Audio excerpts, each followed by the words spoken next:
Oke, halo Bapak politisi. Gimana, Pak? Kalau para sarjana hukum pusing kita. Iya. Coba dulu, Anda sendiri gimana tanggapannya atas kasus ini? Ini kasus politik atau kasus hukum sih? Ya, antara kasus politik dan hukum campur baur. Ini Ya. kawin silang yang saya kira tidak berkesudahan. Ya. Kalau kita mengacu pada tema sebenarnya ijazah ini mudah, tapi kok rumit. Saya melihatnya 4 tahapan. Ya. Ini kenapa harus menjadi mudah? Mestinya ketika UGM bicara tentang ijazah Pak Jokowi itu clear. Kan UGM bilang lulusannya, alumninya, Oke. Fakultas Kehutanan, tapi kan tidak dipercaya. Ya. Mestinya kalau memang UGM itu tidak dipercaya, gugat juga dong UGM-nya. Ya. Tunjukkan bukti-buktinya yang valid dan solid. Ya. Karena tidak percaya, maka tahap kedua yang mestinya cukup selesai adalah Pak Jokowi. Pak Jokowi tinggal menunjukkan ijazah aslinya. Ini adalah ijazah alumni Fakultas Kehutanan. Oke, mestinya selesai. Normalnya begitu. Normalnya begitu. Sebagai manusia. Tapi Pak Jokowi tidak mau menunjukkan Menurut dokumennya. Anda kenapa? Karena Pak Jokowi menganggap itu dokumen pribadi dan hanya ingin tunjukkan di pengadilan. Ini adalah tahap kedua yang rumit. Untuk menyelesaikan tahap ini, Bang, maka masuk ke tahap yang ketiga, yaitu tahap tentang pengadilan. Kan sudah. Ini naik selangkah terkait dengan ijazah. Tapi kan orang sudah tersangka dulu. Kan Syukur belum ditahan.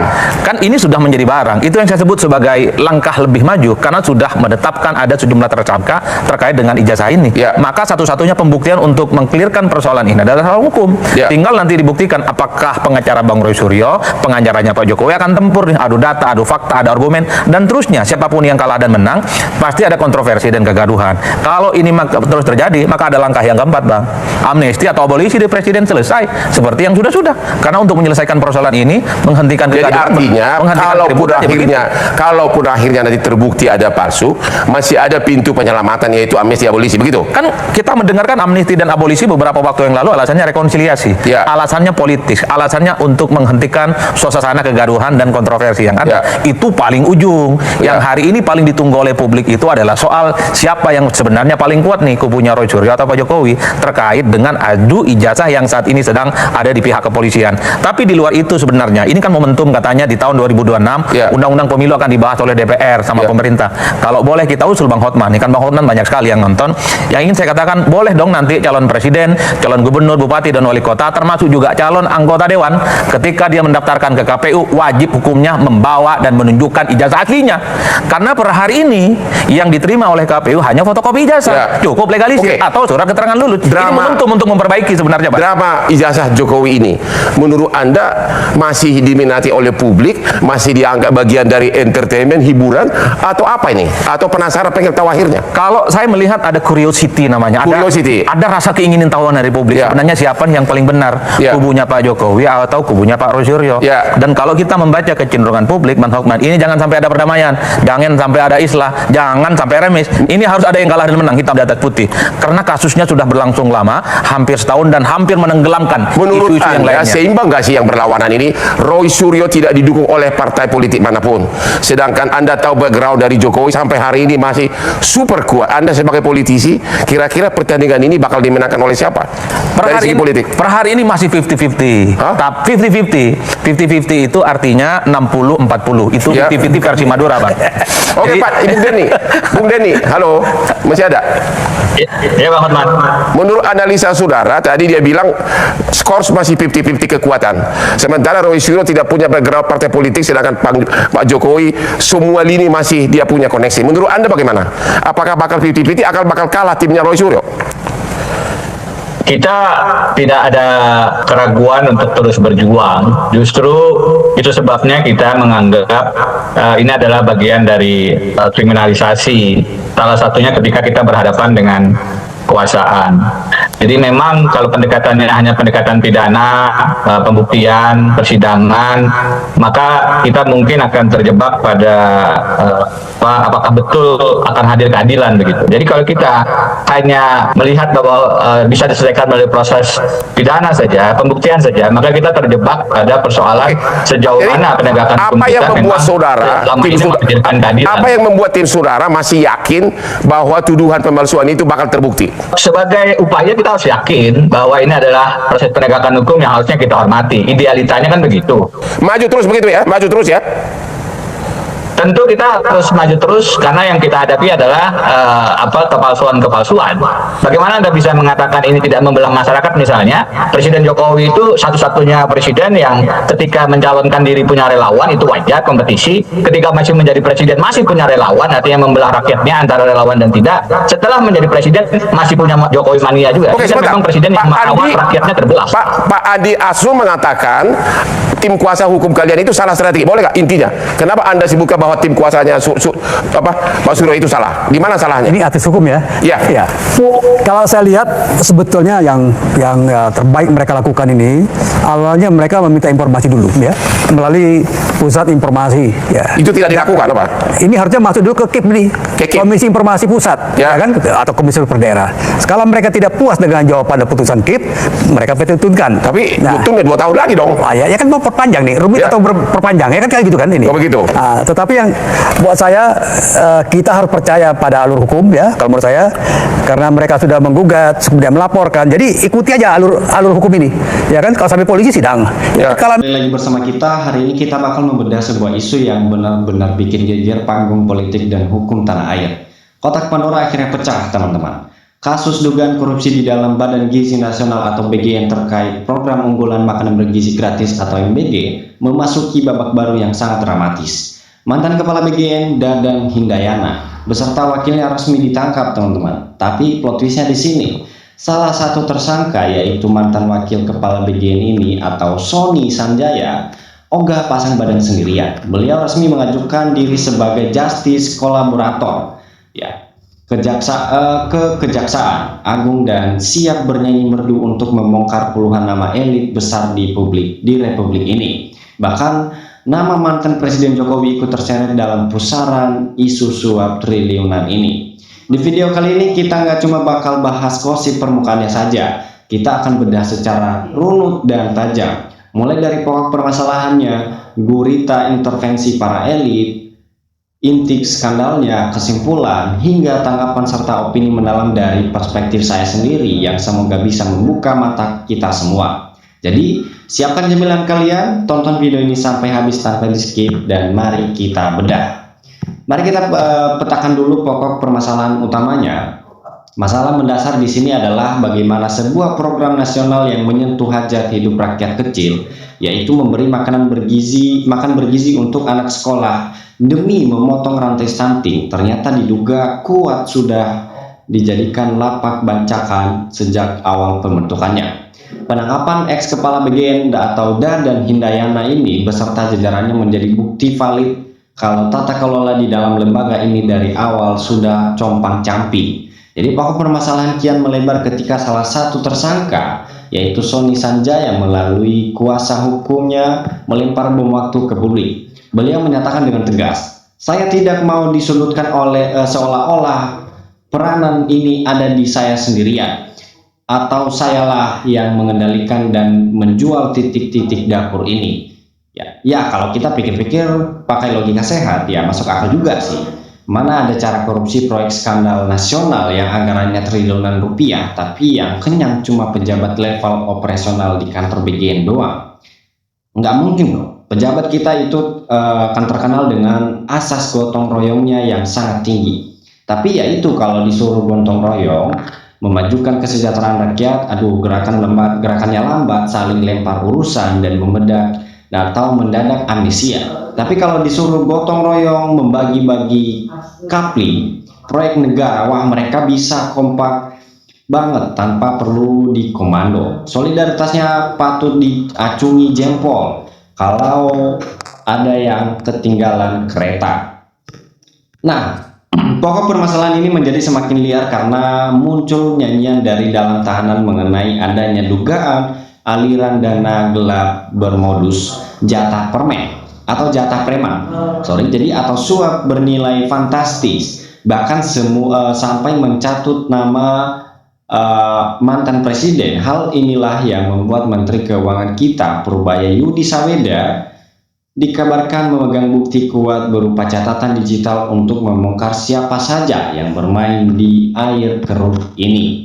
Sekarang kita masuk ke pembahasan yang lebih mendalam mengenai bagaimana gurita ya intervensi ini bekerja di belakang layar. Sony Sonjaya lewat jalurnya sebagai calon justice kolaborator yang membocorkan bahwa dia memegang catatan digital yang menyimpan sekitar 20-26 nama tokoh penting lintas sektor. Nama-nama ini dikabarkan berasal dari kalangan eksekutif, legislatif, atau anggota dewan yang terhormat, hingga organisasi-organisasi kuat di Republik ini. Modus operasionalnya luar biasa rapi tapi serakah. Para elit politik diduga ikut menekan BGN demi memperebutkan jatah proyek, mengintervensi penetuaan lokasi dapur Satuan Pelayanan Gizi atau SPBG, hingga melakukan praktik jual beli izin operasional dapur MBG. Bayangkan, program yang tujuannya mulia untuk meningkatkan IQ anak-anak sekolah di tangan para makelar politik ini malah diubah jadi ajang arisan proyek dan lapak bisnis haram. Ya, memang luar biasa kreatif mental sebagian elit kita ini ya. Di depan kamera atau pas lagi kampanye bicaranya selalu manis, demi gizi anak bangsa, demi masa depan Indonesia. Tapi begitu di belakang layar, pas rapat internal yang mereka hitung bukan jumlah kalori atau takaran protein untuk anak-anak kita, melainkan berapa persen komisi yang bisa masuk ke kantong masing-masing. Mungkin dalam pikiran mereka, anak-anak Indonesia itu kalau dikasih makan janji manis, ya sudah cukup bikin pintar. Yang penting gizi rekening para pejabatnya tercukupi secara paripurna. Betul tidak? Jadi pembahasan ini juga memicu peringatan keras dari para tokoh hukum. Salah satunya mantan Wakil Ketua KPK,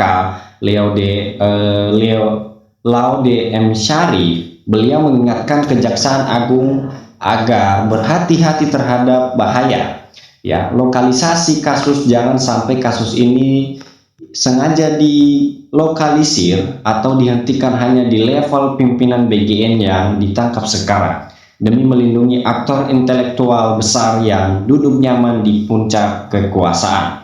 Lalu apa sebenarnya inti dari seluruh kegaduhan ini? Jika kita tarik benang merahnya, inti sarinya adalah benturan keras antara komitmen pembersihan di era pemerintahan baru melawan sisa-sisa kebiasaan buruk dari sistem yang lama. Secara faktual, Badan Gizi Nasional BGN ini dibentuk di akhir masa pemerintahan Presiden Jokowi melalui Perpres nomor 83 tahun 2024. Ya, hanya beberapa bulan sebelum beliau lengser, fondasi awal dan penunjukan pemimpinannya memang dilakukan di era transisi tersebut. Namun ketika Presiden Prabowo mulai menjalankan program MBG ini secara bertahap sejak 2025, beliau sejak awal sudah mewanti-wanti soal adanya potensi kebocoran anggaran yang sangat besar.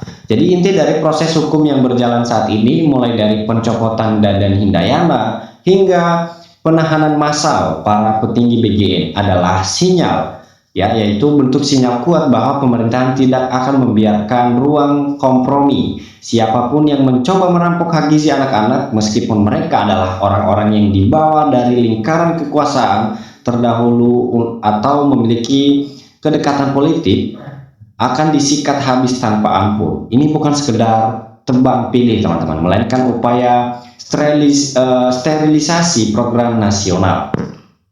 Nah, sekarang izinkan saya memberikan tanggapan dan pendapat pribadi saya mengenai fenomena ini yang saya harap bisa menjadi bahan edukasi dan refleksi bermanfaat untuk kita sebagai masyarakat.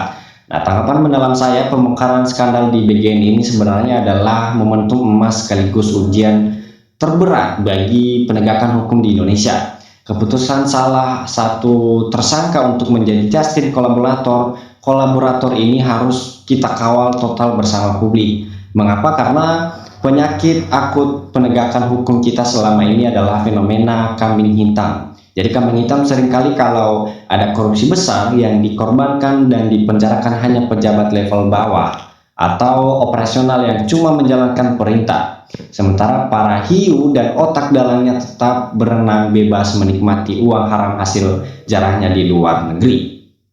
Mengenai isu yang menyeret nama mantan Presiden Jokowi soal dugaan aliran dana suap triliunan ini, kita sebagai masyarakat yang cerdas harus tetap rasional dan berbasis data pada fakta hukum konkret di pengadilan nanti. Jadi bukan sekedar ikut-ikutan spekulasi politik. Ya, politik Indonesia itu penuh dengan dinamika abu-abu. Bisa jadi kerangka program ini awalnya dirancang dengan niat baik untuk penanganan stunting, namun di level pelaksanaan operasional, para makelar proyek memanfaatkan celah transisi kekuasaan ini. Tapi ingat, Agung nantinya berbicara lain, maka hukum harus ditegakkan seadil-adilnya tanpa melihat status atau masa lalu seseorang. Equality before the law harus dijunjung tinggi. Jadi satu hal yang paling bikin saya geleng-geleng kepala adalah betapa teganya para koruptor ini. Kalau korupsi proyek pembangunan gedung atau aspal jalanan, oke lah, kita sudah sering lihat kelakuannya dan jalanan pun ikut rusak. Tapi ini korupsi makanan anak sekolah dan ibu hamil loh.